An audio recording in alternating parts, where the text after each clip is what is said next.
This podcast is a member of the Voices of Wrestling Podcasting Network. Visit voicesofwrestling.com to hear the rest of our great podcasts, as well as show reviews, columns, opinions, and updates across the world of wrestling. Competition starting to get thick, it's the click, so I hope you watch your A game. A man, no rain from the track when we unite and spit. This is an A game, better bring your A game. Competition starting to get thick, it's the click, so I hope you watch your A game. A man, no rain from... Hey, now it's the Mike and JD show, and I'm your host, Mike Gilbert. And this week, JD is out once again. JD unfortunately had a death in the family, so thoughts and prayers go out to the Oliva family. He is out of state right now, so I decided to bring in my cousin Joe. How you doing, Joe? Definitely fed pilled, apparently. Yeah. Which way am I pointing? Yeah, definitely fed pilled. Yeah, doing pretty well, man. Football sucked this weekend, but wrestling was fun. So yeah, sad day in America. Yeah. I think the two football teams that unless you're inside like Missouri and inside like Eastern Pennsylvania, you wanted neither one of the teams that won today to win. And unfortunately for the country, and for football fans worldwide, they both won, the Eagles and the Chiefs. The worst possible outcome. So now I'm just going to be rooting for gambling. Yeah. I told my wife that I wanted Moses to send the 10 plagues of Egypt to the Super Bowl. And she was like, we went to church today. Believe it or not, my pastor at church today, he actually, at the end of his opening prayer for the sermon, actually prayed for the Eagles. And I almost quit the congregation immediately. I almost just walked. I was like, nope, can't do it. Yeah, this is that wrong. would have been fair. Can't do it. But we stayed because he's a good pastor. Oh, well, at least he's got that going for him. He's got to change up on those football teams, though. Well, so it's weird. Like in Hawaii, it's kind of like when I used to live in Las Vegas back before the Raiders got there. It's almost like neutral territory. So you get football fans, like they just kind of pick random teams. The 49ers were like the main team here in Hawaii because they had Jesse Sapolu, and there's a lot of migration between Hawaii and San Francisco. So the 49ers were really big here. In fact, just down the road, there's the 49er Grill from my house. So they're real popular here, but our cable system here is Spectrum out of LA. So we get the Rams games locally now. So there's a lot of 49ers fans, Rams fans, Raiders fans, there's Cowboy fans freaking everywhere. And then all of a sudden there's Eagles fans. It's so weird, but it's kind of a unique place to be. It's really a lot like Las Vegas back in the day. Well, in Las Vegas now, let's not pretend like there's nothing but Raiders fans in Las Vegas still. I mean, that's still very much a neutral city. Yeah, the Raiders are pretty new to the territory. Yeah. And honestly in LA too. Yeah. Like they are Rams fans and Chargers fans when it's like super convenient. But they could go either way. The only two teams that matter in the city of LA are the Dodgers and the Lakers. Nothing else matters in that city. Yeah. But hey, this is not a football and baseball show. What's going on in wrestling today, Mike? Well, this is the Mike and JD show. We can essentially just talk about whatever the hell we want to talk about. That's fair. Yeah, like we can get weird. UFOs are a good topic. JFK files about to get released. Martin Luther King Jr. files getting released. So are the Robert F. Kennedy Jr. files. We got all kinds of stuff coming down the pike. So we can I fully expect those to be released and nothing but redacted information. It'll all be blacked out. yeah. That's typically what happens. And then they go in front of Congress. And it's like, how could you even read this? It's just like a paper with 6 words on it in black lines. Yeah, and especially like the JFK stuff, it's been 64 years now, 62 years. Like, come on, just get it over with. So apparently there's still like CIA assets out there that kind of fumbled the whole thing, and they don't want to embarrass those people, and they're still alive. So they're like in their 80s and 90s right now. And some of them, they don't want their identities revealed because they were assets on the ground in Mexico City when Lee Harvey Oswald was there doing his shenanigans literally weeks before he supposedly assassinated the president. So I'm looking forward to when those files come out. Maybe I'll do a witching hour. I haven't done one of those in a long time. Yeah. Do research on like the real stuff that's happening when those files get released, like the stuff that they're distracting you from. That way you can talk about both. Yeah, definitely. All right, guys. Hey, if you're in the chat, thank you for being here. I greatly appreciate it. If you are watching on the Mike and JD Show Network or on the Voices of Wrestling Network, no matter which one, please give us a thumbs up. Make sure you're a subscriber to the channel and throw down a comment. Send the algorithm a note that this is the place to be. This is a happening spot. And I will get to your chats. I'll get to your chats no matter what, but if you wanted to just give me money, I'll take it. Like, you can send a super chat at any point, but even if you don't, I'll probably still get to your chats. So we do got to start the show off on a somber note. And Joe, are you aware of who Colonel De Beers is? Have you ever heard of Colonel De Beers? Was he the one with the diamonds? Not De Beers diamonds. No, nothing like that. No. All right, so Colonel De Beers passed away, unfortunately, at the age of 80. So I got an obituary here. I'm going to read and then just talk a little bit about the life and times of Colonel De Beers. Edward Wiskoski, known to fans as Colonel De Beers, passes away at the age of 80. He was from St. Joseph, Missouri, so your neck of the woods there. And his athletic journey began at Central High School in St. Joseph, where he excelled in football and track. He continued at Northwest Missouri State University, earning all Missouri Intercollegiate Athletic Association honors. He had aspirations to play in NFL, but that didn't work out. He went to professional wrestling. He trained under Harley Race and Lord Littlebrook. He debuted in 1972 as Easy Ed Wiskoski. Good. I think that's a Polish name, a good Polish name. There you go. He quickly became a top heel in various regional promotions, capturing titles in Central States, NWA, Pacific Northwest, with his tag team partner, Playboy Buddy Rose, and then NWA World Tag Team Championship in the San Francisco territory. Then in 1985, he introduced the character that would define his career, Colonel De Beers, a former South African military officer. The gimmick was deeply controversial as it was rooted in real-world politics. So I'm going to explain this. This stuff just would not work today. If somebody tried to do something like this, it would just totally shit the bed. And honestly, it was controversial for the time. But it was because at 1985, we're far removed from like the 60s and the 50s, whenever you had like traveling Nazis wrestling, right? So like, so this was about as bad as it could get. The gimmick, So the gimmick was deeply controversial as it was rooted in real-world politics, specifically the apartheid system of racial segregation and white and minority rule in South Africa. At the time, apartheid was a major global issue with widespread protests and economic sanctions and increasingly political pressure to dismantle the system. De Beers was presented as an unapologetic supporter of apartheid, using racially charged rhetoric to generate immense heat from audiences. His persona was intended to reflect the arrogance and oppression of South Africa's ruling government at the time, which was widely condemned by the international community. His most infamous storylines played up his character's racial bias, most notably when he refused to wrestle black opponents, which was like, I couldn't even imagine that in like today, but like 1985, that's still pretty freaking bad. Yeah, pretty fresh. Yeah, like what. Wrestling was wild in the 80s, let's just say that. The character drew significant backlash, particularly as apartheid protests grew in the U.S. and other countries. While wrestling villains often pushed social boundaries, De Beers' gimmick stood out because it was based on real-world oppression, rather than a fictionalized or exaggerated evil. This made the character particularly incendiary. Some promotions hesitated to feature him prominently due to sensitivity of the subject matter. I saw him notably, I believe it was in the AWA. I saw his stuff there.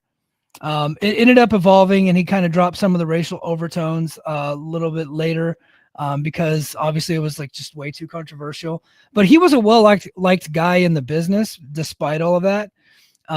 He was he was a good worker, not like one of the great workers, but he was good, well-trained, professional. He just happened to have like this apartheid gimmick, but he was not like in real life an apartheid supporter. It'd be kind of like watching, the Inglourious Bastards movie and then judging one of those guys who's playing a Nazi in that movie as like, that's what they are in real life, when in fact they're just acting.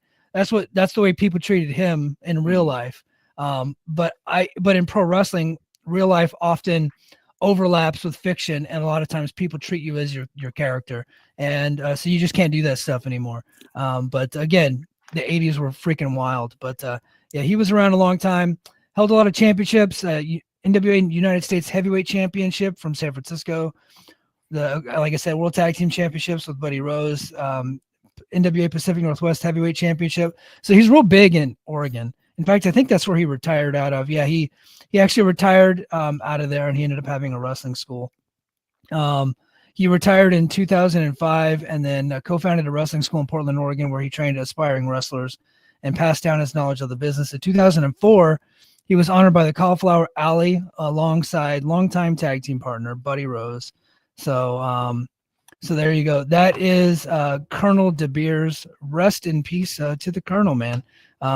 Crazy gimmick. That shit just wouldn't fly today. Absolutely not. And it's crazy to think that stuff got away back in the 80s. Like, absolutely could not happen today. I can understand. And there was an indie wrestler. Remember the unapologetic liberal or something like that? The progressive liberal? We interviewed him. Yeah, during the 2016 run. Yeah, that was and that guy got threats. Yeah, it was bad. So we interviewed the progressive liberal Daniel Richards because he was he would come out in like kind of a Hawaiian style shirt with Hillary's face all over it. Yeah, and he was wrestling in like West Virginia, yeah, like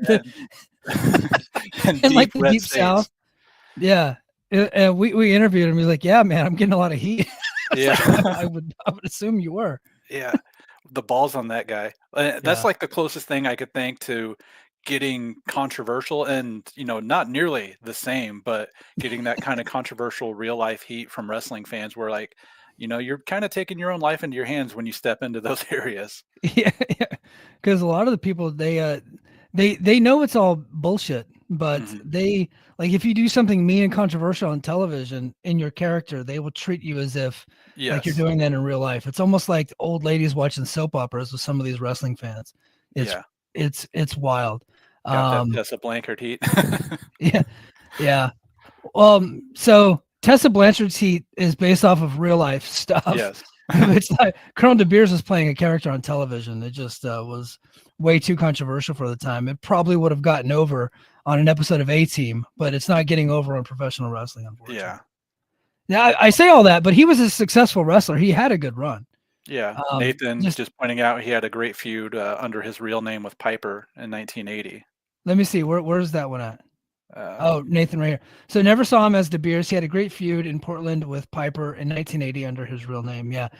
So yeah, he had a good career from 72 to 85 before Colonel De Beers, but like that's the one that people most know him for because and it was during the boom of the 80s where wrestling just got really hot and popular. I know that WWF took over, but other companies were doing some pretty decent numbers there for a little bit too. So yeah, and it's always cool for me to learn more about guys who've come from Missouri because the St. Louis and Kansas City area really has a lot of wrestling history. I believe there's still Harley Race had the school in the St. Louis area. But I believe there's a wrestling school in a small indie up in Kansas City that's still doing pretty well too. So it's nice to hear more come from that. And another one of those guys who just like the football to pro wrestling crossover, which I think is something making a big comeback now with WWE's NIL program. But that was, you hear a lot of those guys from the 70s and 80s. A lot of those guys were football players who couldn't make it to the NFL and just found a career another way. Yeah. Yeah. So rest in peace, Colonel De Beers. I'm sure the flagship will actually do like a full rundown. So Joe Lanza is very likely to go through like a YouTube deep dive and watch a bunch of his matches this week. But the news just dropped today. Yeah. And I had, not only did I have church, but I had football. And I also took the family to an outdoor restaurant, and we got there and it freaking rained all over everybody. And the guy playing guitar, he was like, at this restaurant there's just like a guitar player singing songs to everybody while you eat, and he's getting rained on, so he's sang the song No Rain by Blind Melon. So I got a little bit of that. Did you not I did that for a while? Did you not think to check the weather before you go to an outdoor restaurant? With Hawaii, it's weird. Every day the forecast calls for rain. Gotcha. But you just assume it's going to last for a minute and blow over, which is what it typically does. But we went into more of the hilly area to like where it's a lot greener and it rains more often. So we drove through there. No matter what, like it's always going to say it's going to rain, right? So Gotcha. we just drove there anyway. And it's like, we just didn't believe it. And sure enough, it happened to be right this time. So yeah, but it rains almost every day in Hawaii, but it's usually like for like 5 minutes and it just Gotcha. stops. Yeah. But man, I watched a ton of wrestling this week. So actually, we're gonna get to Saturday night's main event in a little bit. I also watched Raw, Dynamite, and Collision. And Joe, for the first time in a long time, watched Impact. So we'll talk a little bit of Impact. TNA fans, if you're in the chat, I know I always get a lot of TNA fans. So if you got any TNA questions or comments, go ahead and drop them down. But so Dave Meltzer, who I believe is probably the guy who gets accused the most for being an AEW homer, when in reality that has not been true in a long time. It was never true, but I think he was more positive to them than he was to WWE or TNA or anybody else. I think his coverage of like his taste kind of fits what he likes the most there, and he clearly has a relationship with Tony Khan. So it seemed like his coverage was leaning more always towards positive for AEW. But it has been a 180 for a long time. And he lately has been beating up AEW kind of, and it's almost like he's writing to Tony Khan specifically, like, hey, you're going to have to get this stuff cleaned up because yes, you have all this new money from this television deal, but your popularity continues to rapidly decline.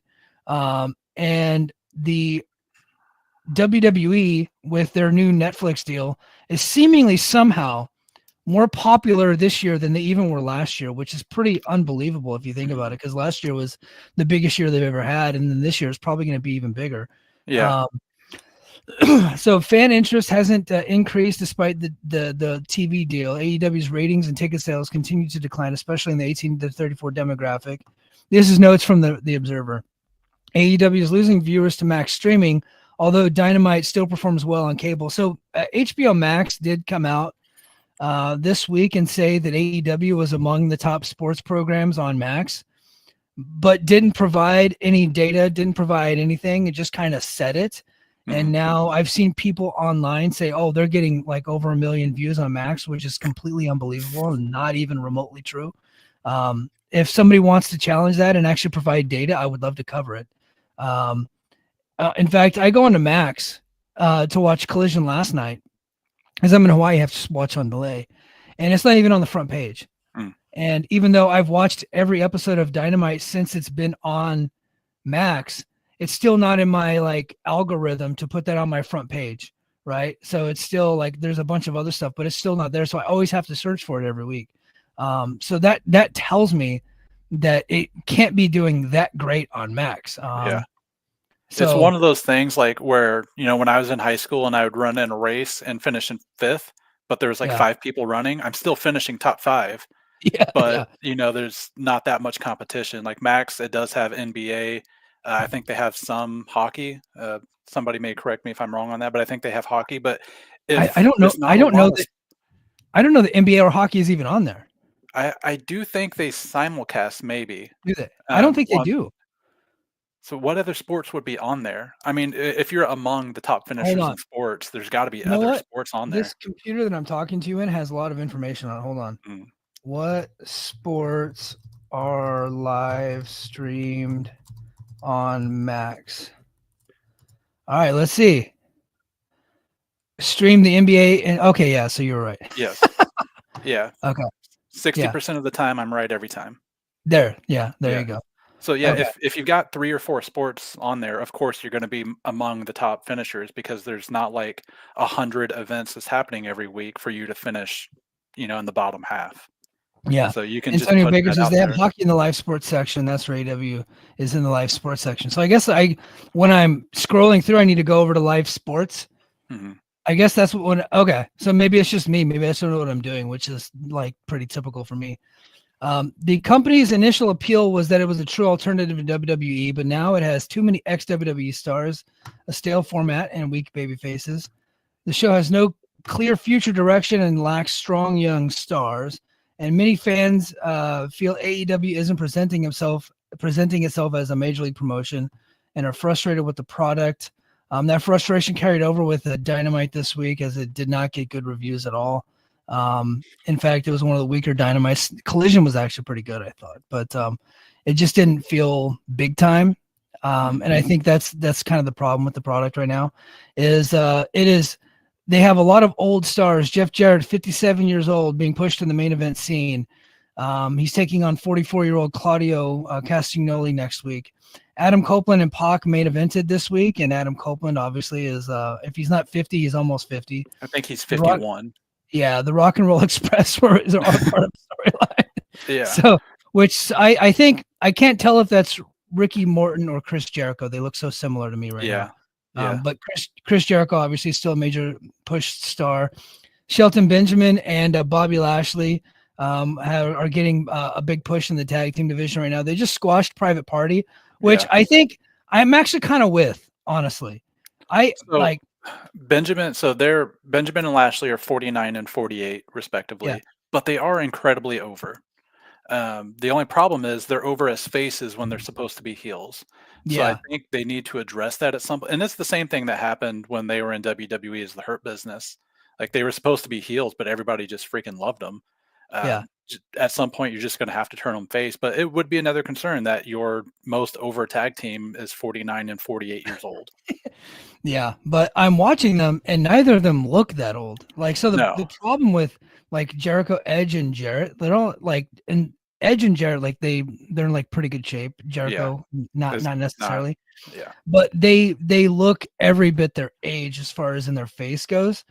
Bobby Lashley and Shelton Benjamin might as well be 35 to me. Like, I know they're old because I've been watching them on TV for 20 years. And I've obviously been a big fan of theirs for a long time. So I know that they're old, but they don't look that old. Shelton Benjamin is not moving so quickly these days, but he still looks like he's great. And the tag team, they squashed Private Party this week. They squashed them last week. They're the new tag champions. I like them as tag champions. I think that keeps them away from the world title scene. I don't think they need to be involved in that. And I kind of look at them as being like, Dr. Death and Terry Bam Bam Gordy, kind of like that level, like just kind of an ass kicking tag team, which this company hasn't had. Like, they've had the Young Bucks, which they're not ass kickers. They're just great match havers. FTR, they were heels for a while. Now they're babyface, but they're not ass kickers either. They're just really good wrestlers. Private Party, the worst tag team champions in the history of the company by far. They were never over. They don't try to get over. They're just doing the same shtick they were doing 5 years ago, and they have not improved one bit. I actually liked Big Bill and Ricky Starks, but we'll get into Ricky Starks in a little bit. But I think I kind of dig this Shelton and Lashley tag team. I'm into them. Yeah, one of my other concerns, I really definitely think they have to make them face at some point. Yeah. I just really worry that in the future, sometime this year, we're going to see Edge and Christian versus Lashley and Shelton Benjamin, and it'll be the oldest tag title match in company history. Terrence and they're all elderly wrestling in the chat. Yeah. Look, wrestling as a whole has gotten older. Yeah, well, guys are in their physical, not prime, but physically better for longer now. Like, you're not on the road wrestling 250, 300 days a year anymore. The medicine nowadays is a little bit cleaner and a lot better. So guys can perform longer. Like Finn Balor, like that guy doesn't look 42 or 43, but he's in his early 40s. Yeah, and he didn't come to the company until he was like 34, 35. Yeah. And same with AJ Styles. I think AJ came to the company was like 36, and he hasn't been on TV in a long time, but he's pushing 50. And he's still pretty good. Randy Orton, doesn't do a whole lot, but he obviously he's like way up there, and Cody Rhodes is almost 40 now, and so and Roman Reigns is 40-ish. I think Cody and Roman are 37, 38-ish right now. Yeah. So I think just wrestling as a whole is just like the stars have gotten older. What I think pro wrestling needs is an influx of young talent to kind of break through the ceiling, which is kind of something we were having in the late 90s, specifically with WCW, where Hogan and Luger and Sting and Kevin Nash and Scott Hall were kind of like holding back, Benoit, Jericho, Guerrero, and these other cats. And so they ended up leaving and going somewhere else, and they were getting pushed. And then that problem started to exist in the WWE eventually. And so that people ended up leaving there, and now they went over to AEW, and now that problem's existing in AEW where the young stars just can't get through. They can't break through because these old dudes just won't get the hell out of the way. Yeah, I think something you got to give. That's one of the bigger things that Nick Khan has been doing in WWE was getting away from signing all the mid 30s, late 30s indie wrestlers and pushing more for the NIL stuff, because now you've got Braun Breaker, mid 20s, Oba Femi waiting in the wings, mid 20s. You know, you got Tiffany Stratton, mid 20s. You know, Rhea Ripley's still only like 28 and is the most over female in all of wrestling. And AEW has the resources. They have the money to do something similar. You don't have to do an entire system like WWE has. You're not making $1 billion a year, but you still can. You have Ring of Honor. You've got Daily's Place. Tony Khan is a billionaire. They are making almost $200 million a year. Set up a system to get some young guys ready, because when all of your biggest stars are 40 plus, some of them 50 plus, you've got to worry about the future of your company. Yeah, and I think, Dave talked about it this week, but JD and I have been talking about this forever, and we've been calling out Private Party, and specifically Private Party and Hook, for a long time, because they're just not out there hustling, working around, working everywhere. And, I think the belief is that Tony Khan should be forcing them to do that, kind of like what we saw with Fraxium on Impact this week. Like WWE is just like, no, you're going to TNA this week. And you're just going to go have a really good match and then come back. And so now they're actually like going to TNA and getting more reps and getting more work in over there. And I think that's a good thing. And I think AEW needs a system like that. But I think they need a stream of independent promotions around the country and around the world where they can do that. I think it was smart. I think they recently who did they send to Japan recently? A female. I'm trying to remember. I think it might have been Julia Hart. I can't remember, but they've sent some female talent over to Japan. I think they need to do that more. Send them to well, I know Athena went over there for Stardom, but she had wrestled Stardom before. But they need to send them over there for like 4 months, and then you know what I mean, and have them come back. Okay, Nathan. Thank you, Nathan, keeping me on track. Anna Jay. Yeah. I also think they should, not a touring house show, but they need to do something like what NXT does, where they have small 500 to 1,000 person house shows just in Florida. So you're not spending the cost on the traveling across the country, not really worried about making much money on it, but get a couple big stars on it. Moxley would probably go to those. Edge would probably go to one, and then have all of your young guys on it. That's where Hook probably needs to be wrestling at least once a week on a show like that.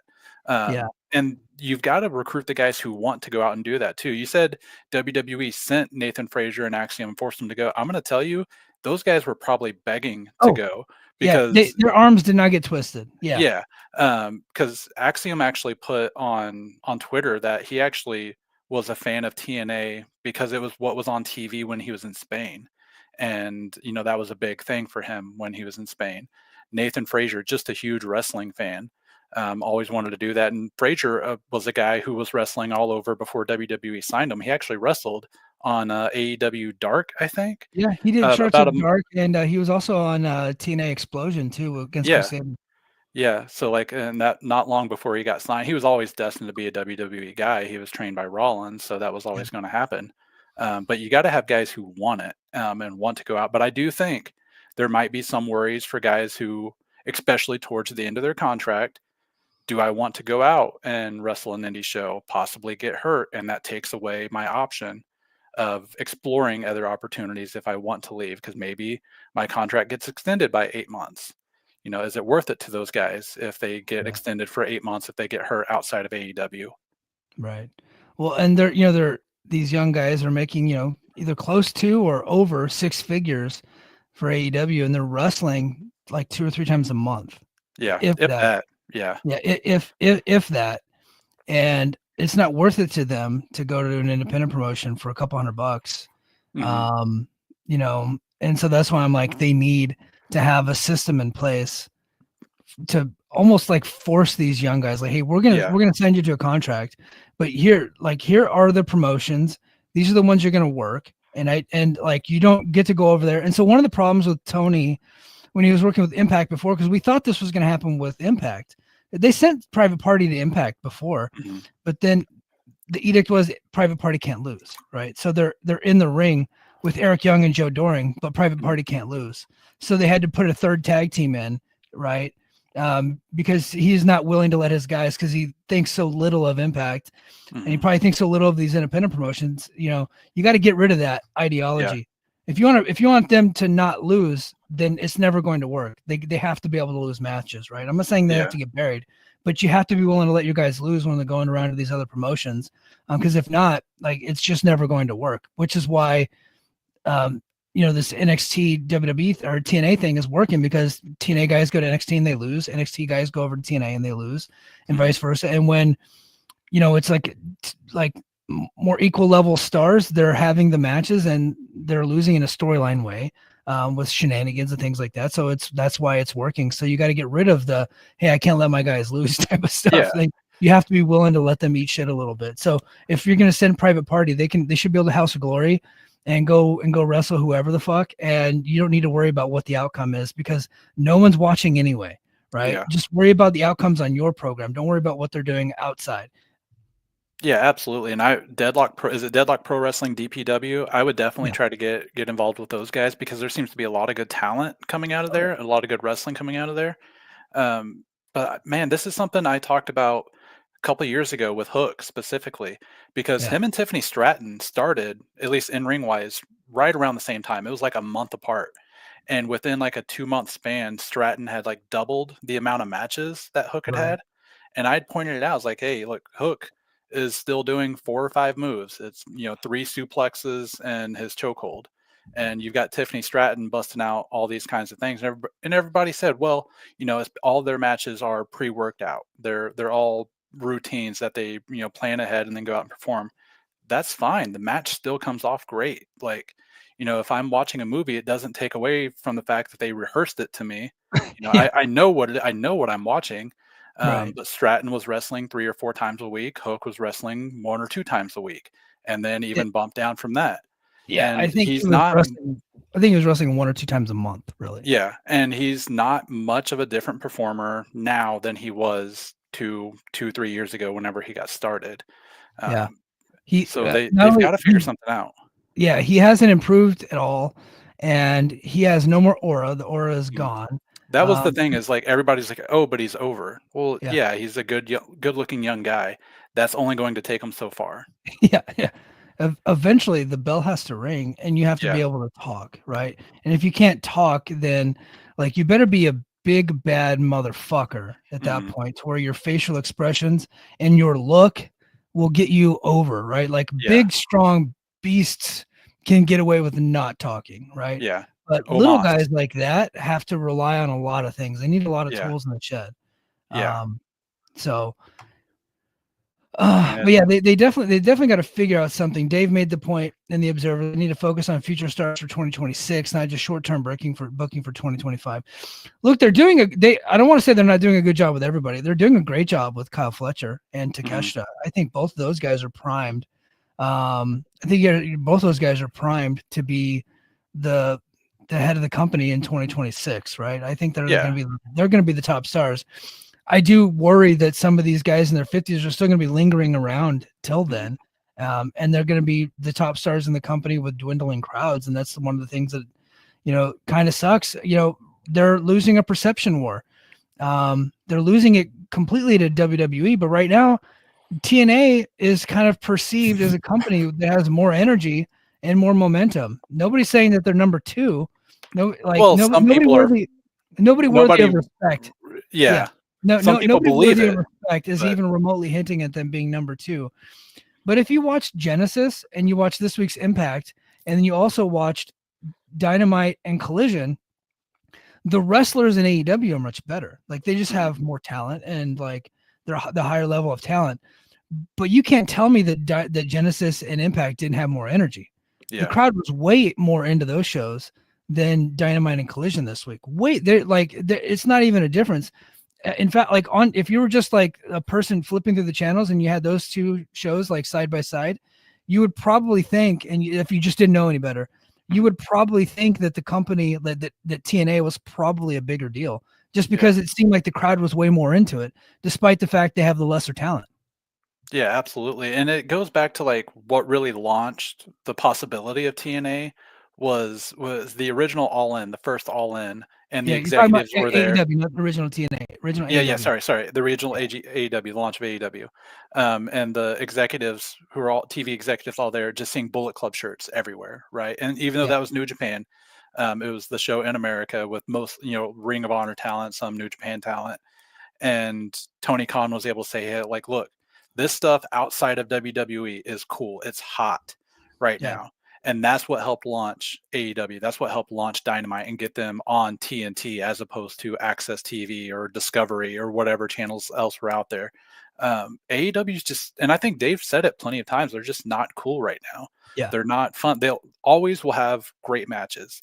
You can every week find at least one match from AEW that will be 4-star or above, something that you'll always enjoy if you enjoy in-ring work.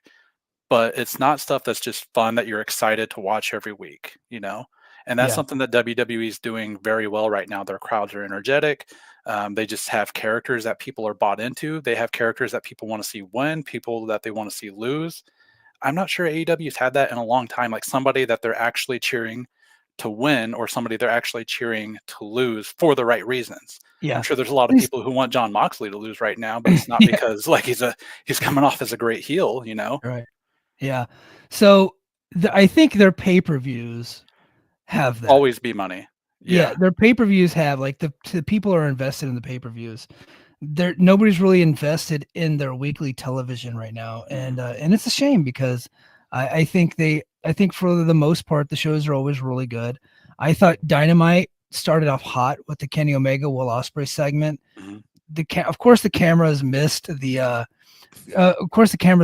dives that Yeah. happened, the moonsaults. One was off the scaffolding and one was off like a balcony of some sort.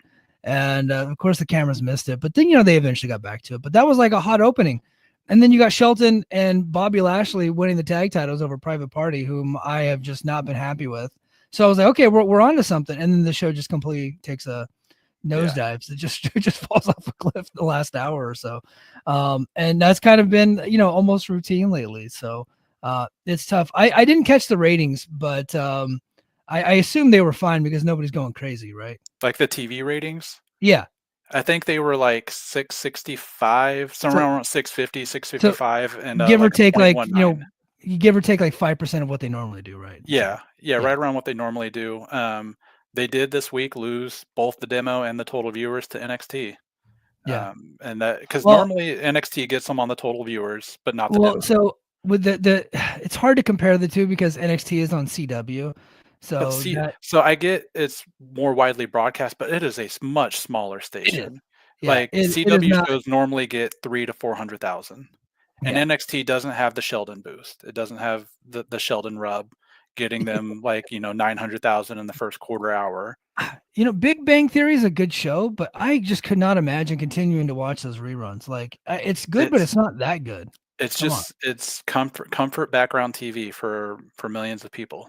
I guess so. Like Well, because it if you makes sense look, if I did like for years when Seinfeld. I think Seinfeld was on TBS for a long time. I used to watch just random episodes of Seinfeld. yeah, So if you look at Dynamite ratings every week, I would say 9 times out of 10, the largest quarter hour will be the first, and there will always be a drop off, and then the second largest will usually be somewhere around the middle.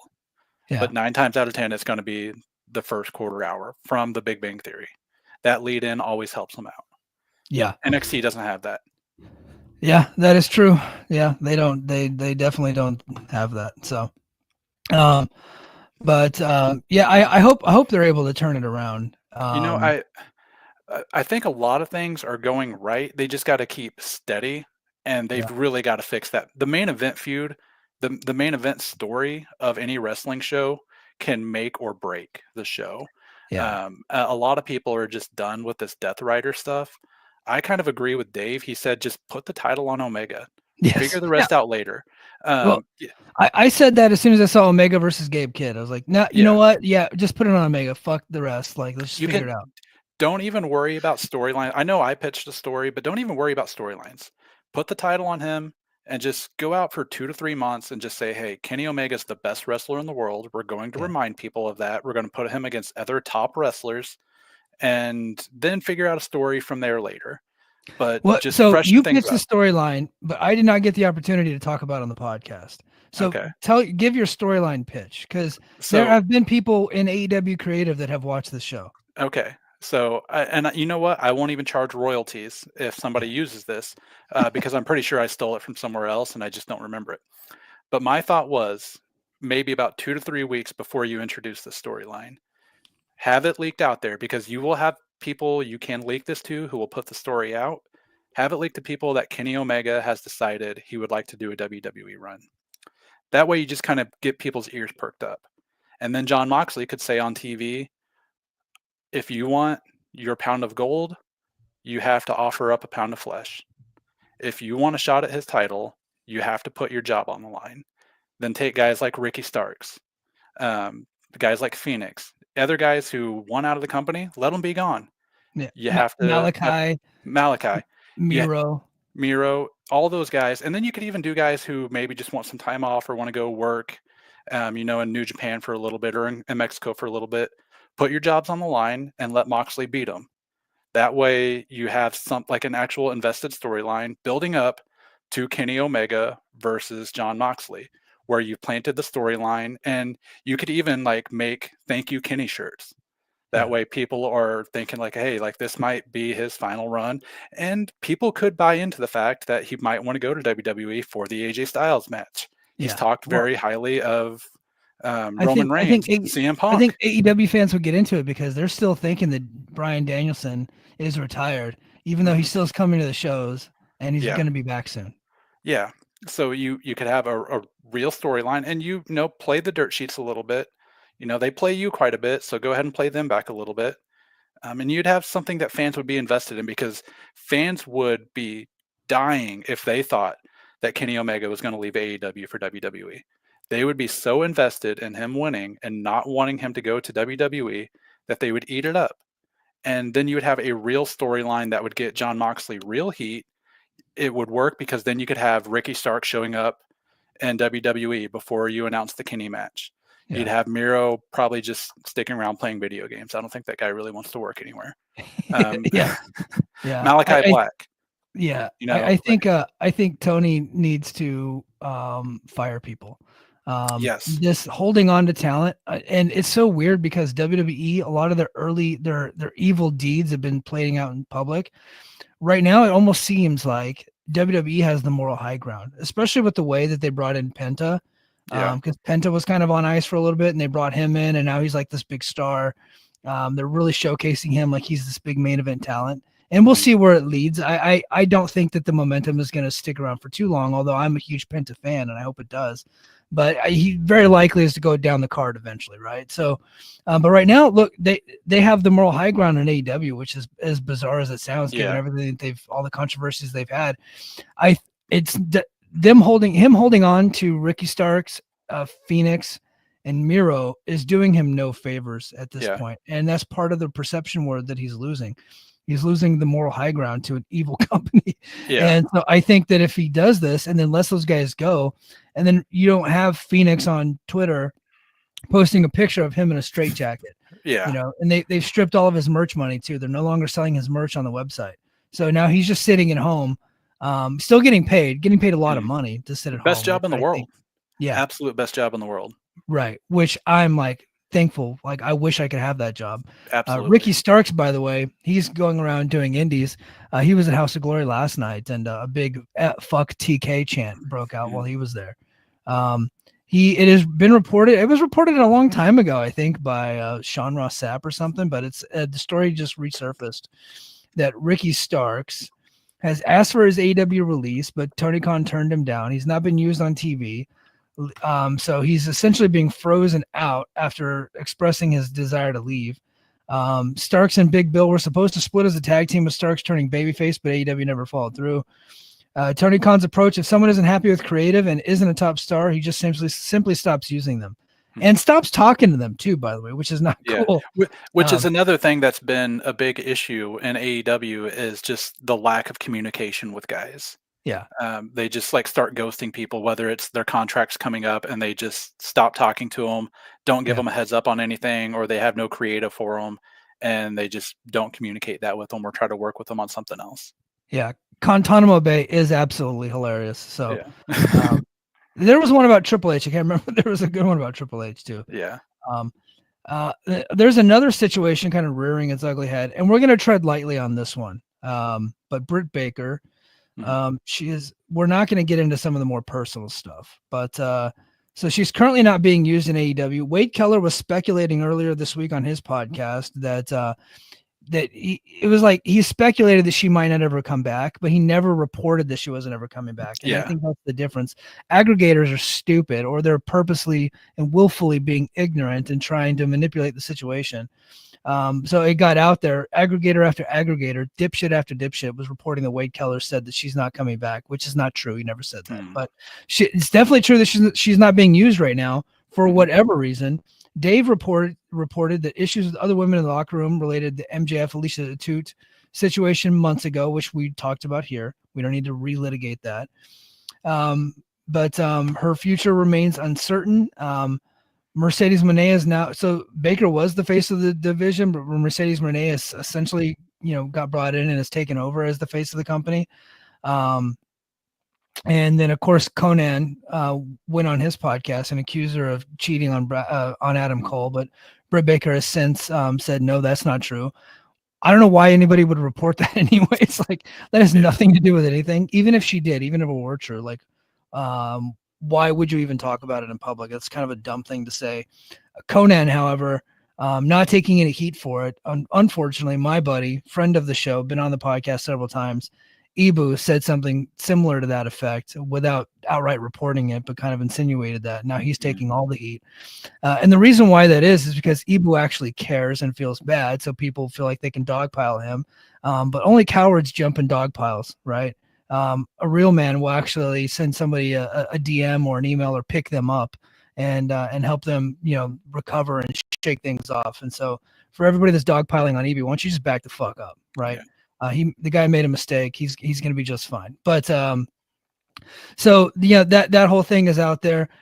I am curious to see whether or not she will actually ever return, because it's kind of the way it's been going in AEW. Like Camille, she was just there, and I don't know what the hell happened to her. I think she just had a bad match, and like they just sent her home. They never brought her back.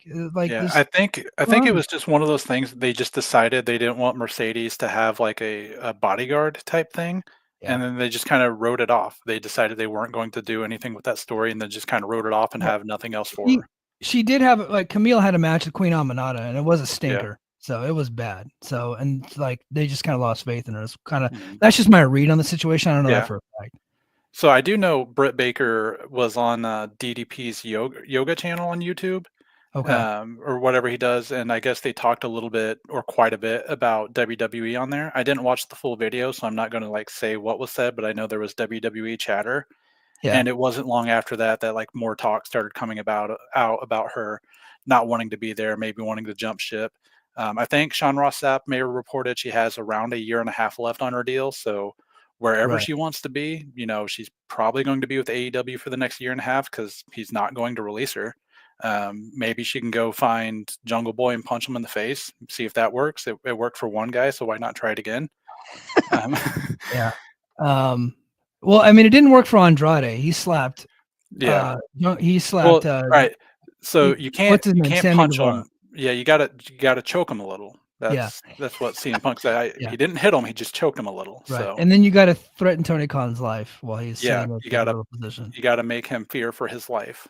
Yeah, and not knock over any computer monitors. I don't know how those monitors didn't get knocked over, but I think WWE takes Britt Baker in a heartbeat if she ever comes available. I absolutely think they would. She would.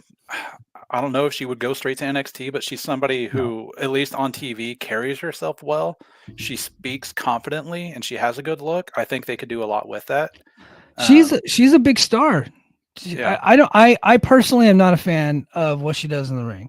I think I've maybe seen 2 good Britt Baker matches, but I also fully acknowledge that she's a star, right? Yeah. And if she comes out today on AEW, she's getting one of the biggest reactions of the night, regardless of who else is on the show.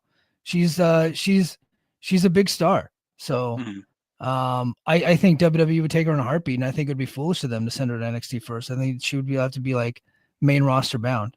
Yeah. Yeah. I mean, they absolutely could use her. They need more depth on the main roster. And she's got plenty of reps. She's wrestled for quite a while now. She's been in AEW, what, 5-6 years now? Oh, since day one. She was the first ever female signing of the company. Yeah, and she's somebody I could absolutely see. I think she lives down there in Florida. She'd probably be training with Natty and TJ quite a bit, getting extra reps in. I think the only concern they would have with WWE is how much of her practice does she want to give up? Because, she is still like I think full-time, maybe just part-time practicing dentist. And if she wants to continue that, that might kind of, hamper how much interest they would have in her. But if she's willing to scale that back a bit, they would absolutely love everything else about her. Yeah. Caesar in the chat. I know that Ibu said a lot of things. Ibu's my friend, and I'm not going to take this time to dogpile on him. He is going to have a statement coming out soon, and so he will defend himself. I was just talking about that situation with Conan specifically. I know he said other stuff, and I'm not going to talk about it here because he's going to talk about it tomorrow. But I don't. If you're my friend, I got your back, unless I can't have your back whatsoever, right? So unless like it's so egregious that I just can't. But he knows what he did was wrong, and some of the things he said was wrong, and he's going to address it himself. So you're not going to find me out there dogpiling one of my friends. I'm just not going to do it. The guy has been on my show twice here, and then he also came on one of my TNA podcasts, and he didn't have to do that, right? I'm like small potatoes compared to the numbers he's bringing over. So I'm always going to appreciate that. And we've had some good conversations in the past. So if those of you want to come here to hear somebody like beat up on him, I don't do that shit. Not to my friends. That stuff don't work for me. So if you guys want that, there's other podcasts that are going to go do that. Some other sanctimonious jagoffs are going to be out there being holier than thou and try to dogpile the guy, kick him when he's down, put their foot on his neck. I'm not doing that. I don't do that stuff. So, I'll do it to Vince McMahon, but he's a billionaire. Yeah. Well, he I'm not going to do that to other podcasters. That's just not how I roll. Yeah. One thing that, Transferring Geek points out, she has a good relationship with Chelsea Green, and also has a good relationship with Triple H. But another thing to keep in mind, Britt Baker went to plenty of NXT shows. She was dating Adam Cole the entire time he was in NXT. Did she do the Mae Young Classic when that was going around? I don't think she did the Mae Young. Okay. I know there was a lot of stuff that the big spot in War Games with Adam Cole. Was the drop into the ladder, into the tables, and they got her on camera, the reaction, and a lot of people were kind of up in arms about that.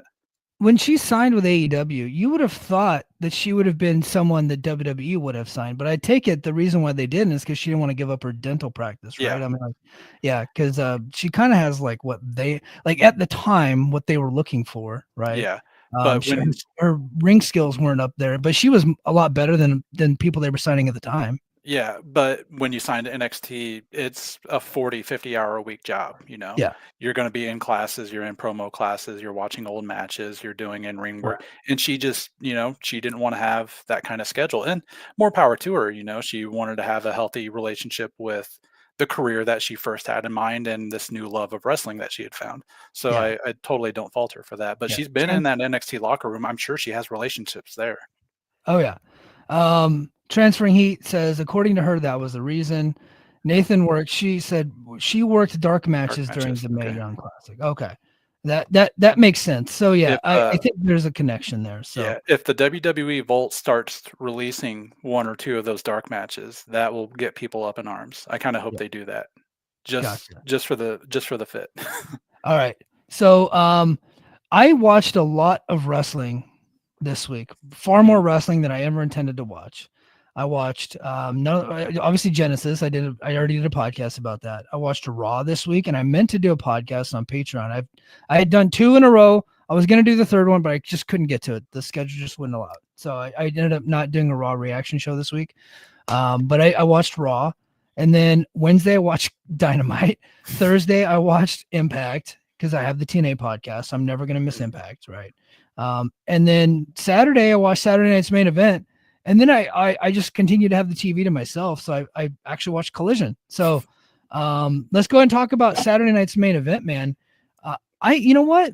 That's an easy watch. Like, especially if you have the cock, you put it on and it's like, maybe 90 minutes, because they cut out the commercials, like maybe 95 minutes, 2 hours if you watch live. But if you have the commercial free, like I do, it's a really easy watch. I thought the matches were like good. I thought the main event was great. I've never really watched a Yeet match that I thought was like, yeah, this is a great match, but I thought him and Gunther ruled. I thought that was as a really singles good match at least. And if you were to watch Saturday night's main event side by side with Collision, and Collision's there at Daly's place, it's freezing outside. There's only 3,000 people. And then versus them in San Antonio with 15,000 people and the crowd going apeshit.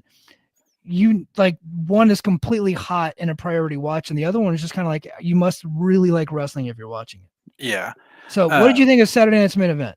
So I thought it was a fun show. Like I said, there was nothing bad on it. I know some people I had seen were kind of upset that Kevin Owens took the Sweet Chin music. They're like, well, that's a way to build up a guy right before a title match, which I get.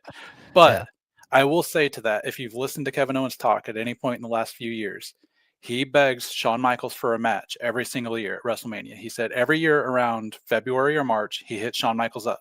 And Shawn Michaels always has an excuse. He says he's pretty sure HBK scheduled a surgery one year specifically to blow him off. So I wouldn't doubt if the Sweet Chin music wasn't Kevin Owens' idea. I could be wrong on that, but that's something I could see him coming up with. He probably wanted to take it. But aside from that, the show was just fun. There was nothing great, but nothing bad. I do think on these Saturday night's main events, they need to have something important happen. Because if you're a WWE fan and you skip the show, you're not missing anything. Like, nothing is going to happen that'll set up Raw or SmackDown or the Royal Rumble. They did the contract signing, but even again, there was nothing storyline wise that would change from Saturday night's main event. I probably would have had Sheamus take the Intercontinental title. I completely agree. Yeah, just to say, like, hey, like, there is a reason you should go out of your way to watch this show live, because something might happen. They did have Chelsea Green win the United States title on the first one. That was the end of the tournament. I probably would have had the women's Intercontinental one end on this one. There was still a couple weeks, but I probably would have scheduled it to line up that way. But you got to have something important happen for people to still go out of their way to watch this show. Gunther versus Jay was very good. I really enjoyed just about everything on this show. I thought Jesse was better this time than the last time. He, sounded a little bit better. with Jesse, I'm glad you brought him up. I've always loved Jesse the Body Ventura. When he was a kid, when I was a kid, he was my favorite commentator. Not his WCW stuff, but his WWF stuff specifically. I just thought was great. Big fan of Predator and The Running Man, as any man should be. Those movies are awesome. Conspiracy Theory with Jesse Ventura on True TV. I used to watch that. I loved that show, and I wish it would come back. I've read 2 of his books, and so I just happen to be a big fan of him. Not only like in professional wrestling, but just like personally. I'm just a big fan of Jesse, right? Yeah. He's crazy, but that's kind of like, he's interesting, right? He's a Navy SEAL, so I respect that about him. I just got a lot of respect for the guy. But he hadn't been on wrestling doing like anything like full time in 35, almost 40 years. So he comes back, and he was for the first Saturday night's main event, he was a little charged up, kind of missed some of his lines. And on commentary, it took him a while to get settled in, but he got settled in. It felt like this week he was way more prepared, and he knew more of what was going on. Although he did miss some stuff, I think he's going to continue to miss some stuff. The guy's in his 70s, and he's Jesse Ventura, right? So we got to give him like some slack there. He doesn't have to be an expert on everything. But I thought he was great on the show, and I love the way that they're using him. Just do the intro with Tessitore. Halfway through, do another one there at the Oakland position, and then commentate one match. I think that's the perfect use of Jesse the Body Ventura in 2025. Yeah. So a funny Jesse Ventura kind of Ventura story. So when you lived across the street from me and I was a young kid, remember, I used to go steal either the Undertaker tape or WrestleMania 13, specifically because Undertaker won the title on WrestleMania 13. And I remember going to ask for WrestleMania 13 one time, and you told me, you've seen this thing too many damn times. Here, go educate yourself. And you handed me a Jesse Ventura videotape. That was my introduction to Jesse Ventura. I thought it was funny all night. Pat McAfee kept calling him Mr. Body. I don't know if you caught that. He kept calling him Mr. Body. So I thought that was great. But yeah, I thought he was good. I thought they had a bit more chemistry because that was the first time he had worked with those guys, in the first one. So yeah, I think he'll get better. I thought him really pumping up Sheamus and how the referee didn't see Breaker's foot get on the rope, so he should have still counted the 3. I thought was hilarious. And then he put that picture out with Sheamus on Twitter, or Sheamus put the picture out with him on Twitter later. So maybe that builds up a story. I don't know. Probably not, but we'll see. Well, Jesse was always good at being right, even though he was a heel. And he was always pointing out the referee's flaws. And he was always the one that was right on Hogan, because Hogan in his matches would always cheat. And Jesse would correctly point that out. And they would always piss off Gorilla Monsoon and Vince McMahon on commentary. Yeah. But he was always right. It's like, look at him. He's cheating, McMahon. Yeah. So I like that he's still doing that. I like the throwback aspect. I like seeing the legends around ringside. That was really cool. So Rhea Ripley defeats Nia Jax to retain the WWE Women's World Title. This had like a 2-week build. I didn't think that it would end up getting as much heat as it got. But Rhea Ripley is incredibly over, more over than I honestly thought that she was. And Nia Jax is a good heel. I didn't think the match was particularly all that good. They didn't really do a ton, but that was so heated. Like, how could you say anything bad about it? Yeah, they did. Rhea did a code red on Nia, and I didn't think that was something I would ever see. And it looked okay.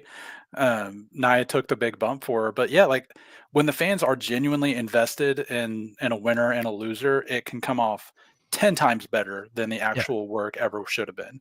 I thought that's what. I don't think. If you watch this show, I don't think anybody in their right mind thought that Nia Jax had a chance in hell of winning the match. No. But I mean, but she was being built up as, on SmackDown for a long time. She was a champion for a while. And so she did beat a lot of people as like a monster, but still, if you're just like a wrestling fan, that Rhea Ripley's not losing this match. But look, I don't know. Look, they didn't do much, but whatever they did worked. They did like that spot with the code red. I thought that was good. Probably one of the better, the second, you know what? I kind of go back and forth, but Braun Breaker defeats Sheamus for the Intercontinental title. I agree. This one probably should have flipped over the Sheamus. I thought Jesse pointing out that if Sheamus wins this, he's a lock for the Hall of Fame. I thought was a good angle to bring up because he's won all the other titles, but he has not won this one. And so him being a Grand Slam champion would have made him a first ballot Hall of Famer. Yeah. So I liked that aspect of it. I thought they beat the piss out of each other.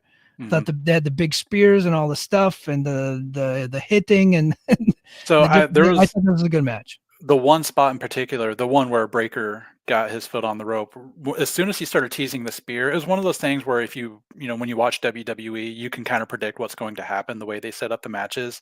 And as soon as he started teasing the spear, I was like, oh, that's going to be the big near fall count right there. Like Sheamus is going to hit him with the brogue and the fans are totally going to buy like that. That was it. The way Breaker sold it, I don't know if you paid attention, but he kind of went stiff like a guy would when he gets knocked out in the UFC, like a really hard knockout. He went stiff and made Sheamus push him over. I thought was a fantastic sell for a guy who's only been doing this, I think 4 years, maybe 5 years. Yeah. And I think probably within a couple of years, we're looking at Braun Breaker as world heavyweight champion, right? Him and Fatu, and Fatu's been around a while, but him and Fatu and Obafemi and Trick Williams is going to get there. I think Trick is really going to be something. Trick has really come on in terms of his in-ring work. He had really the matches with Ilya progressed him far more than I ever thought he would be, but he's just another guy who's so freaking over, man. He's got just charisma oozing out of him. Yeah. So I thought the match was really fun. But I like those types of matches. Antonio Baker, do you think they stopped showing him once he said WWF? No, they're not mad at Jesse. You can't, no one ever stays mad at Jesse Ventura. Jesse Ventura, the first thing he did when they showed him on camera was to bury a Republican, Greg Abbott, the governor of Texas. And WWE is ran by Republicans who are friends with Donald Trump. And the first thing he did was bury Greg Abbott. I don't think he's going anywhere. I think he adds to the show. I don't know that they're drawing any ratings on this stuff. I know the last time it was about what SmackDown does. Yeah, it was 1.4, 1.5 and a claim of 600,000 on Peacock. Yeah, I'm So, sure. Yeah, just like Dynamite gets 1 million on Max, yeah. Saturday Night's Main Event got 600,000 on Peacock. Well, I will say to both arguments, I do watch Dynamite on Max now, and I do watch Saturday Night's Main Event on Peacock, um, which actually worked out to my advantage because I actually turned it on NBC at first, Mhm. and it was in Spanish. Like the Yeah. commentary was in Spanish, so I flipped it over to Peacock, and it was like perfect the whole night. Yeah, I had that issue too. Thankfully, people in the Discord let me know because I started it about 40 minutes late, and people in Yeah, Discord was like, "Just it'll be fine. It goes away in a second." I thought yeah. something had gone wrong with my YouTube TV. Yeah. Yeah. So I watched like the first, I want 30 minutes live and then I had to stop it. And then I ended up going back like after the kids went to bed and then I picked it back up. So, Yeah, let's see. Antonio Baker correcting me. Thank you, sir. No, I think it was 94 or 93 when he's last worked regular. He did. So that's when he stopped WCW in 1994. But he did come back for a short, well, like after he became governor, he came back to SummerSlam in Minnesota. And mhm. then I think him and Vince McMahon in like the early 2000s did like one match together as like an announce crew. So they brought him Yeah, back he one did time. a couple things in the mid 2000s. They did like a retro Raw, and that he did maybe retro Raw, or when he was like the guest GM when they were doing the guest GM thing. And he went there to promote his conspiracy theory TV show. Yeah, yeah, which I love that show. Yeah. All right. Braun Strowman, sorry, defeats Jacob Fatu by DQ. Mhm. One would think if you're just looking at the results that Braun Strowman won the match, Yeah. but in fact, he got his ass whooped. And I actually got into so I looked at that and I was like, are they writing off Braun Strowman again? I know they're putting over Jacob Fatu, and that's very Mhm. clear. And I think that he is going to be the guy like down the road. Like they're setting him up for like a big push, right? Yeah. He's already actually getting a big push, but I think they're setting him up for like a big match with one of their top Mhm. stars, right? But I watched that, and Fatu got got disqualified for just being too awesome. He Mhm. just kept hitting him with his And ass over and over again. He I didn't gotta do contest the anything. result of that match. If Jacob Fatu should hire a lawyer and contest the Yeah, result, because he went to do the move before the referee disqualified him, and the referee stopped him and said he's done. yeah, Braun Strowman should have lost by KO. Jacob yeah, Fatu knocked him out. yeah. So he should contest the results of the match. But anyway, I continue. believe, and you know what? If Jesse were on commentary, he would have pointed that out like a real That's man. I was But watching it, I was thinking, man, like this would be a perfect thing for Ventura. instead, we got that clown Cole and Pat McAfee. It was Yeah. actually they're actually a pretty good commentary team, but Yeah. so he just kept hitting him with his ass, and then security comes down, and he's like, "Screw security," and he just keeps He doing murdered moonsaults. that one guy with the chair. Yeah, he just Yeah. like did the Sabu chair toss. Braun Strowman's coughing up blood. I think he does a stretcher job to get him out of there. Mhm. And I don't know. It looked to me like they're writing off Strowman, but Yeah. somebody tried to correct me and say, "Well, no, Strowman technically won the match, so now they could do a rematch." And I'm like, dude, this is like Mike Tyson versus Trevor Burbick in like 1986. Yeah. Tyson gets the second round knockout, beats him by death. It's like saying, "Oh well, he had a shot, so he didn't lose in the first round, so let's give him another shot." Yeah. Yeah, I think Strowman's at this point where like his knees are so rough right now. He's just not moving well Yeah, for like they he they, used to they move got to pretty well stop. for They got to stop with the choo choo train. They got. yeah. I know they no longer do the train noises, but he's moving around that ring so slow, and he hit that Mhm. move 3 times. Third time, Fatu picks him up and tried to put him through a table, but that table's made out of fucking titanium or something. Yeah. But Yeah, the new tables are super sturdy for some reason. But it's the same thing they did when they wanted to get Bronson Reed over. right, Just go out there and murder somebody. And yeah. the problem that they might have, similar to AEW, is Jacob Fatu is supposed to be a heel, but if you listen to that crowd, he's not. Like So that. when what heels need to remember is like when they say one more time, that is your Don't. cue to not do it again. Yeah. Yeah, like he's already killed the guy. Mhm. Now the crowd wants you to keep doing it because your moonsault is awesome, Yeah. probably the best moonsault in all of pro wrestling, and like at least definitely the most devastating at this point. Yeah. So they kept saying like do it again, and he was doing it again to much to their delight. And it's like, well, if you're a heel, you should say screw you guys. I'm not getting paid to do extra moonsaults and just walk out. Yeah. Yeah, absolutely. But it got him over. Maybe they just take that as their opportunity to say, screw it, we're just going to make him a face. This guy's incredibly over. But there is a point where you have too many faces. You do need the bad guy, like you need a heel. but I really hope he gets a big match. I think I immediately text you and I was like, screw stories, like screw how we get there. Braun Breaker versus Jacob Fatu at WrestleMania. Like, Yeah. have it open the show and just tell everybody else, try to follow it. And they only need 10 minutes. They don't need to do 1,000 kickouts for 30 minutes. Give these guys 10. Let them beat the piss out of each other. Well, Nathan brings up a good point. Says Jesse burying the Steiners during Breaker's match popped me. Well, I just got a text from John Muse. He said Scott Steiner has returned fire on Jesse. This is a tweet from Scott Steiner. He says, Jesse Ventura seems to forget that I attended a highly educated university. Next time I see him, there's a 141 and 2/3 chance that I'll slap him like a bitch. His Navy SEAL training can't help him. So that's amazing. Yeah. So Scotty Steiner getting in on the fun there. Threatening Jesse Ventura. You got to be careful with old Jesse. He'll sue your ass. He don't care. Like he sued a dead guy. Yeah. That's amazing. Yeah. I love Jesse, man. And I'm so glad to have him back in wrestling. He won the suit against the dead guy. Yeah. So, all right. And then we get to the main event. Gunther defeated Jey Uso. I thought this match was a lot of fun. Mm-hmm. Gunther is so good. He is everything that I want to see in a pro wrestler. He just slaps and beats the piss out of people. The finish, if like conventional thinking, one would think that was kind of like not a really exciting finish because he just kind of came out of nowhere with the power bomb and just kind of laid on top of him. I thought and I was like, no, that's kind of what Gunther does. Like I think that type of finish, like he's not trying to get you with the exciting finish. That's what babyfaces do. Gunther just wants to beat the piss out of you until you can't walk anymore.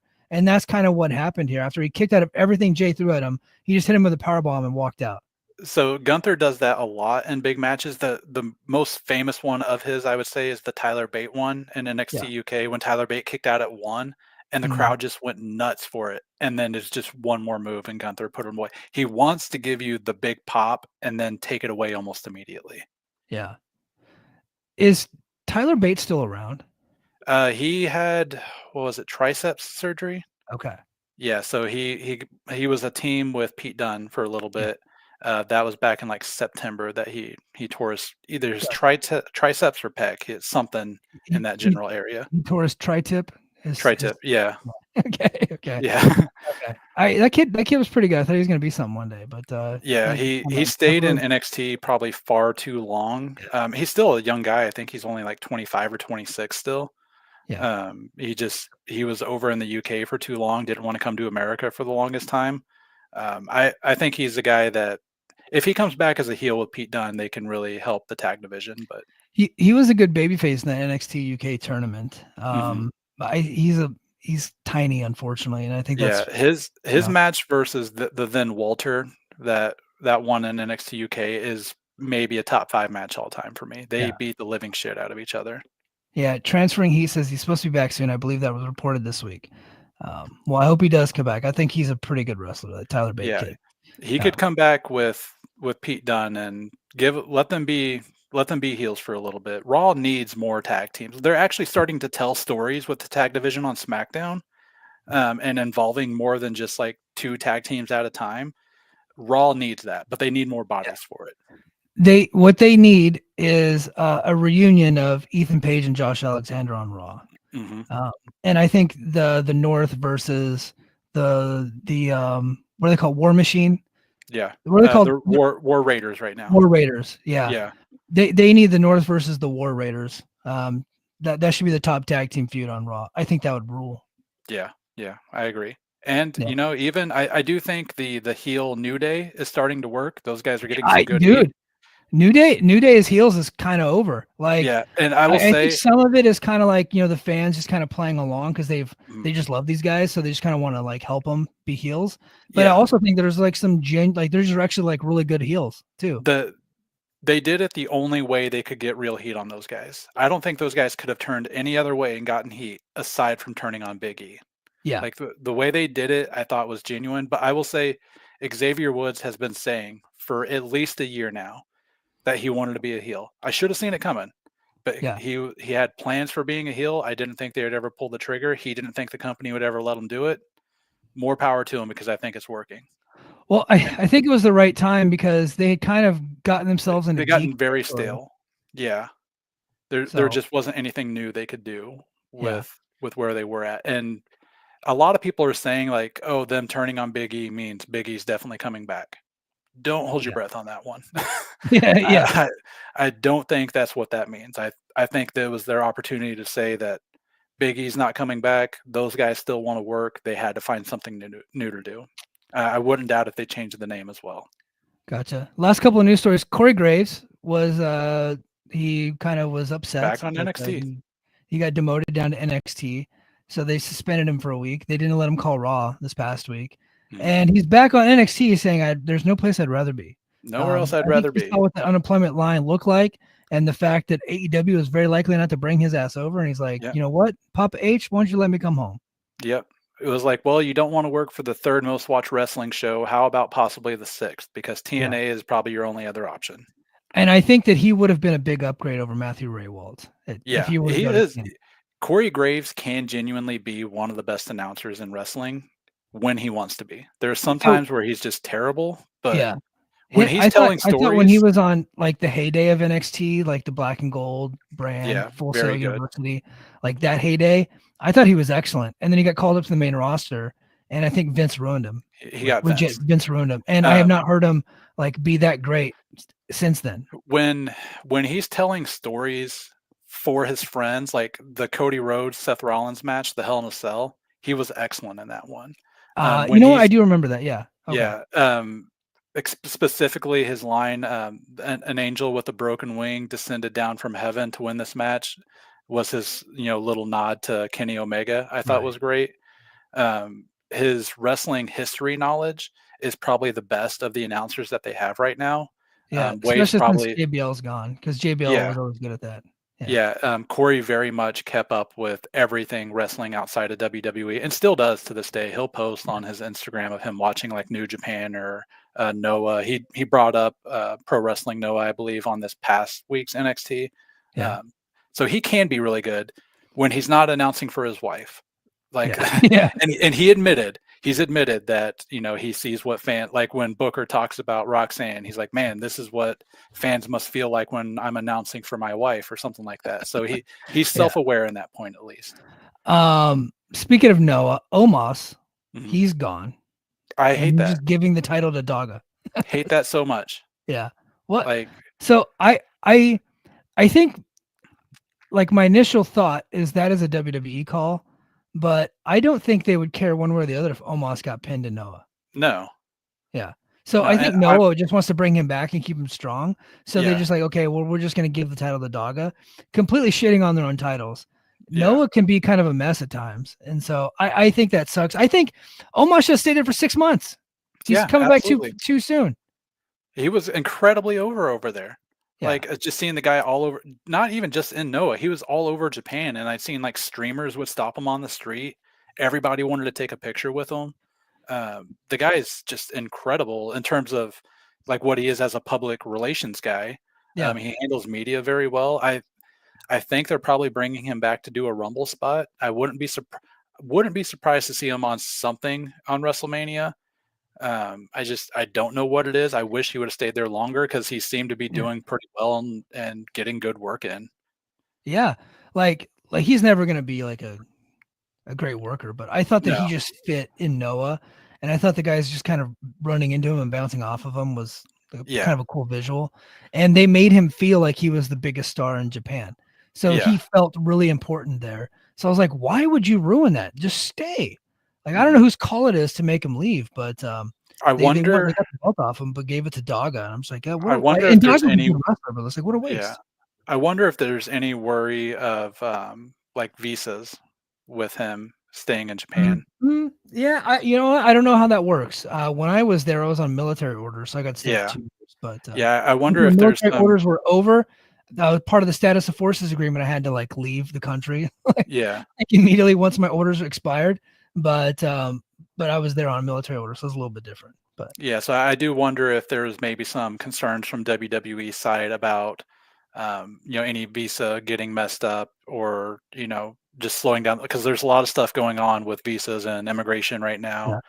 yeah. Oh yeah, Um, so I yeah. wonder But if that was some concern of like, let's just go ahead and get them back here and not have to worry about that.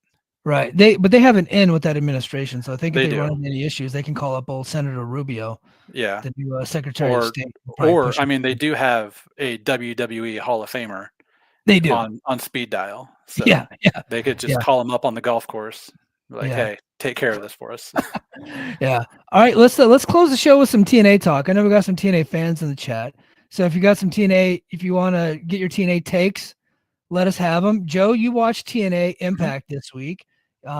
They went live on Thursday night. I covered it in detail. I covered all the TNA news for 90 minutes, so I'm not going to talk too much about it. But actually, before we get to the TNA Impact talk, what do you think of TNA going to Full Sail and doing a series of tapings? Do you think that they're going to do more? Or, well, like, what's your read on that situation? I really hope it goes well. I hope Full Sail can help them with their production stuff. Yeah. That was a big thing for NXT is like the Full Sail students just kind of did everything for them, and the production always came off very well because of it. Whether it's cheap labor or free labor, I don't know exactly how that works, but I hope that can help out TNA because one of my biggest complaints every time I watched them was specifically like the backstage interviews that looked all very white and washed out, kind of like stuff you would see in high school AV club. So like maybe Full Sail can help them with that. Yeah. Orlando is a very hot wrestling town. I don't know about the TNA wrestlers, but I do know a lot of wrestlers live there. Just because easy airport access, they're all Disney A adults. lot of TNA wrestlers came straight from the WWE pipeline, so Yeah, they got fired by either NXT or the main roster. right. True. But yeah, I think Full Sail's a great spot for them, and I'm glad they didn't do the PC because they do that since there's like hardly any parking there. They do that whole thing where they bus people in, Which and is sometimes it's like it's so I would dumb. never go to a show at the PC if I had to get on a bus. That just wouldn't Yeah, happen. you got to park like on an offsite parking lot, and then they bus you in. Yeah. I guess that probably does keep people a little bit safer because that NXT parking lot is the most dangerous place in America. Yeah. So you probably have Yeah. a little bit better control there. Yeah. But man, as an NXT fan, so many great moments happened at Full Sail University. One of my favorite ones of Bo Dallas running around, like running away from security when he was supposed to be getting kicked out of NXT, and like all the Full Sail students like watching it being filmed, having no Yeah. idea what the hell's going on. So Yeah. hopefully TNA can recreate some of that magic. I think they could. They have a lot of former and like from that era. Like Mhm. one of their top views right now is Steve Macklin versus Eric Young with like two like alums Yeah. from the Full Sail era. So Sean says TNA Impact Live show looked top notch and felt like a big time wrestling show. I agree. I thought it looked great on TV. And so you brought up getting help with the production. It's no coincidence that Genesis was in Dallas the night before Raw, and that Impact was in San Antonio on Thursday and Friday night before Saturday night's main event. The Yeah. WWE have been kind of big brothering them a little bit with some of their production stuff. So that's been kind of part of the partnership. They've been helping out with that, not like directing the show, but kind of like helping them, right? Mhm. Because they immediately when they fired Scott D'Amore, one of the reasons why they fired him is because the production looks just so bad. And he would not get rid of his production team. So they fired him, and then they fired the head of production, Dave Sahadi, and they fired their live events coordinator, Lou D'Angeli. And since then, the productions look better, and the live events have gotten bigger. Coincidence? I don't know, but the people that they hired from within, and so part of this relationship is that WWE has been kind of like guiding their production a little bit, and so I think that's another reason why they're going to Full Sail. Not only can they leverage the students that are there, but WWE's next door, right? There's like right down the road. So they can kind of help have offset some of those production issues. The production since September has looked top notch, with exception to Turning Point in November because they utilized a local independent promotion for that. But I mean, I think it's looked off the charts. And this week's Impact was the best looking Impact that I've seen since they were on Spike TV. For real. And I will say, like, watching Genesis last week, immediately coming on the air, I think the first thing I said was like, oh, this is what Michael always wanted. Like, good sized crowd, lit up, plenty of energy. Yes. Like, TNA really needs that. I thought the crowd on Thursday night was good. I do hate the way the tag match went, and I did predict it when I was called into your show. Fraxium and Rascals you're talking about. Yes, yeah, for the NXT Tag Title match. I knew that Wesley and his boys were going to get involved and cause a screwy finish. Yeah. And it sounds like that'll set up Wesley and his boys probably getting involved with the Rascals again, and doing a story from there, because they never really got to finish it because Trey Miguel got hurt, I believe. Yeah. So I think that what we're looking at is the Rascals and Ace Austin versus Wesley, and I cannot remember the name of the two guys that he's working with. Nathan Frazier. No. Wesley, guy. Tyreek and Tyson, is it? Tyson and Tyreek, that's right. Yeah. I think trios match at Vengeance Day coming up, because TNA does not have a live like kind of pay-per-view style like TNA Plus event. They don't have one in February. So I think that they're going to be sending their talent to Vengeance Day to be doing stuff like that. So I think that's where we get Masha Slamovich and Cora Jade. And we get the trios match and probably some more matches with TNA stars. Yeah. Transferring. Oh, so, but you liked TNA Impact. Yeah. So your first time watching, like, what else, like, what was good, what was bad? So the one thing I don't understand, like, so they had Josh Alexander out there trying to give that, promo, putting over TNA, putting over his time there, and the fans just did not give a shit. They were just shitting all over. And I know they were trying to do it. They were trying to get Josh Alexander over as the leaving babyface who gave his all to the company, so the heel turn for the tag team would get over more. Right. It felt like a mess because those fans just shit all over his promo the whole time. Well, because Josh has been the top heel in the company since July. Yeah. Right. And they didn't really do anything to turn him babyface. Yeah.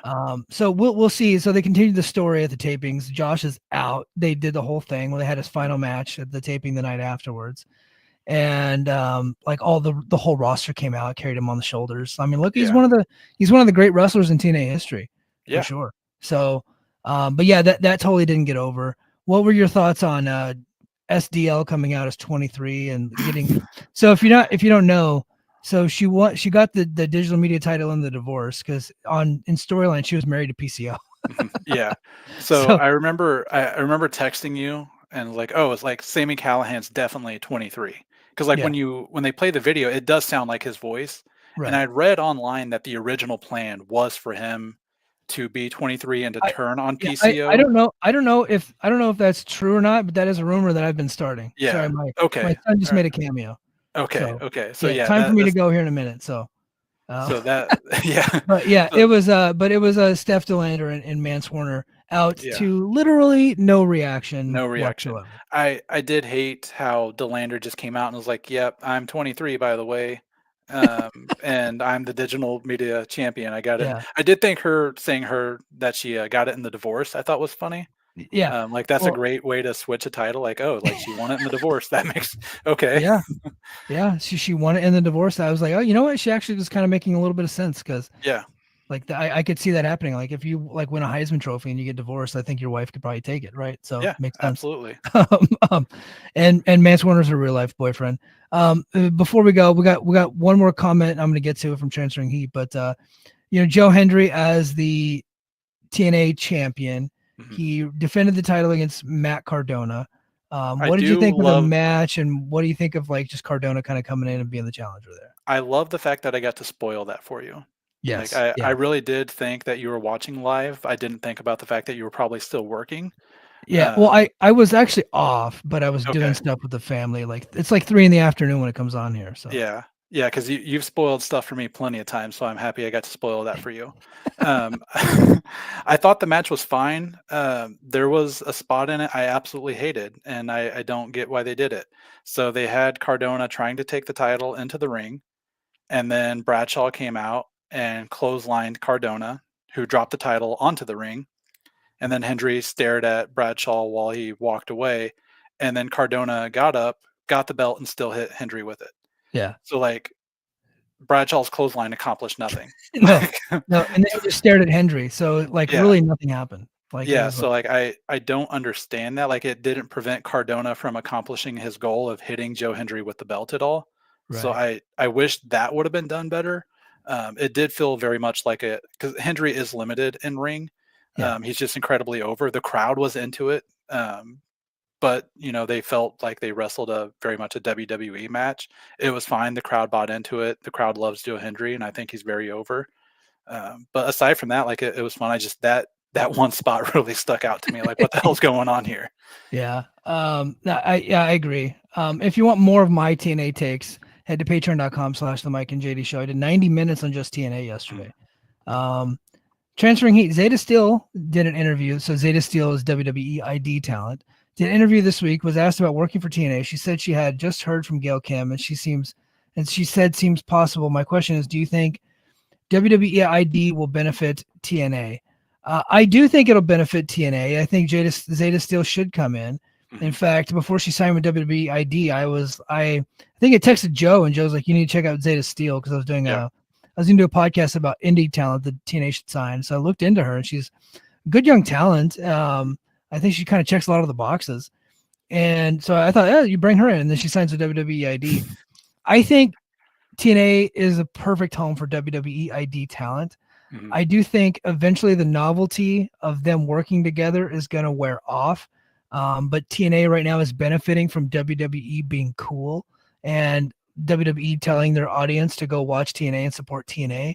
Eventually that's going to wear off and people are going to realize that it's more of a farm system for WWE, and that might end up hurting them in the long run. But short term, I'd say if you get a chance to work with Zeta Steel, I think, hell yeah, you bring her in.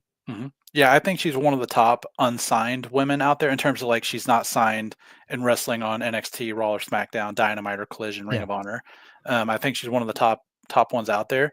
I do think WWE will encourage their ID talent to work for TNA because you get to see how do they work on a camera, how do they work in front of a live crowd.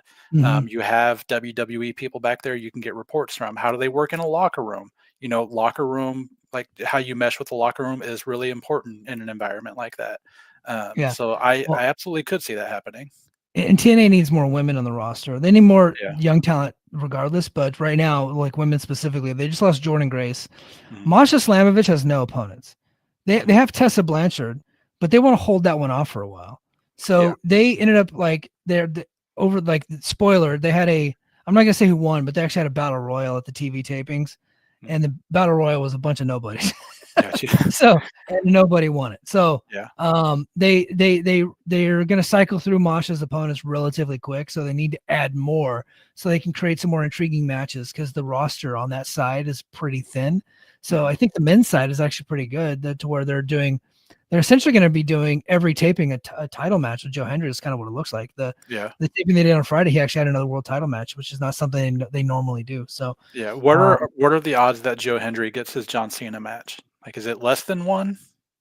I would say probably less than 0.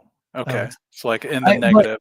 Could they? So a lot of times it seems like Hendry is cosplaying as Cena. Like he's like Scottish John Cena. That you might as well put him in jorts. I do think that they do cross paths in the Rumble. I can see that. Yeah, that seems like the most logical place for it to happen. And then Joe Hendry can put that all over the internet and use it to get TNA more over and try to convince people that John Cena will come to TNA and wrestle him. Right. I've seen people out there saying that maybe John Cena's like he can't win the WWE title or either one, like the Universal or the WWE. Yeah. So maybe he should go win the TNA title to break Ric Flair's record. And I'm telling you guys, it's not going to happen. They wouldn't count it. No. Like Ric Flair had more than 16 world title wins. WWE only counts 16. That's just the number they use on TV because some of them happened in Japan, so they never got recognized in America. So yeah. But so, I absolutely see John Cena winning one of the 2 titles this year. I do think that'll happen. I think he wins Elimination Chamber and then goes and takes the belt from people are saying Cody, but I don't know, man. I think they'd run the risk of people turning on Cody. Although when is Joe Hendry going to stop being over? Is the new winner? When are the fans going to turn on Cody? Those things are happening concurrently. The Cena one would be the one where I'd be like, like the crowd's going to want Cena to win. That's why I think Gunther would be the better opponent for him. And I think Gunther would have it's like, Cody's the bigger match, but you don't want to ruin the dynamic. Go with the heel. At that point, you either get Cena over for pinning a heel or you get the heel over for pinning Cena. It's a win-win. Yeah. Yep. But thank you so much, Joe, for stepping in. Obviously, prayers go out to the Oliva family. Hope you guys are doing well there in Wisconsin. So And hopefully JD is back next week. If not, I will figure something out. But I think he's going to be back next week. All right, guys. We went a little long, but I haven't talked to my cousin in a while. So I get my cousin on there. We just go a little bit longer. So, but that is going to do it for us this time on the Mike and JD show. And until next time, mahalo. Competition starting to get thick, it's the click, so I hope you watch your A game. A made no rain from the track when we unite and spit. This is an A game, better bring your A game. Competition starting to get thick, it's the click, so I hope you watch your A game.